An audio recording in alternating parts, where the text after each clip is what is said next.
एक समय की बात है। अर्जुन एक घने जंगल से होकर एक तिलिस्मी खंजर को खोजने का फैसला किया। वह जंगल बहुत ही भयावह और खतरनाक था।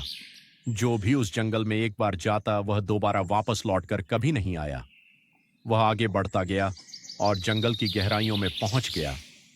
रास्ते में उसे कई खतरनाक जानवर दिखे जिनसे वह बचते हुए आगे बढ़ता गया। आगे चलकर एक खूंखार और विकराल भेड़िया ने उस पर पीछे से घात लगा रखा था। वह भेड़िया उसकी ओर बढ़ रहा था। अर्जुन बहुत सतर्कता से चल रहा था और उसे महसूस हो गया था कि कोई भयावह जानवर उस पर हमला करने को तैयार है। अर्जुन को लगा कि यह उसकी मौत की घड़ी है, लेकिन अर्जुन ने हिम्मत नहीं हारी। उसने अपनी तलवार निकाली और भेड़िए से लड़ने लगा।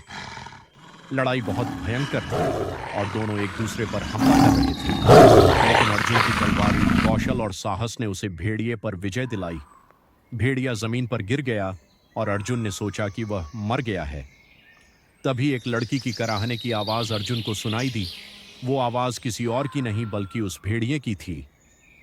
कुछ देर बाद भेड़िया उठ खड़ा हुआ और शांति से अर्जुन के पास आकर बैठ गया। अर्जुन ये नजारा बहुत आश्चर्य से देख रहा था, लेकिन तभी एक अजीब चीज हुई।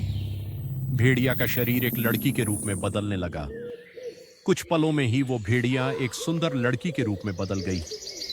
अर्जुन को कुछ समझ में नहीं आ रहा था कि ये हो क्या रहा है। लड़की ने अर्जुन को देखा और कहा, तुमने मुझे हरा दिया है, मैं तुम्हारी मंजिल का रास्ता बताऊंगी। अर्जुन ने कहा, मैं तिलिस्मी खंजर की तलाश में हूं, क्या तुम मुझे बता सकती हो कि वह कहाँ है?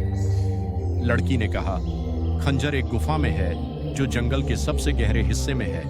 तुम्हें वहां जाने के लिए बहुत साहस और सावधानी से चलना होगा। अर्जुन ने लड़की को धन्यवाद दिया और उसका नाम पूछा। उसने जवाब दिया, कालिंदी है मेरा नाम। अर्जुन मुस्कुराया और गुफा की ओर चल दिया। वह जानता था कि उसकी मंजिल अभी भी बहुत दूर है, लेकिन वह हार नहीं मानना चाहता था। आखिर क्या है इस तिलिस्मी खंजर की कहानी? सुने मानस की जुबानी। नेक्स्ट पार्ट के लिए बने रहे। इस कहानी का अगला पार्ट देखने के लिए हमारे चैनल को लाइक, शेयर और सब्सक्राइब करें।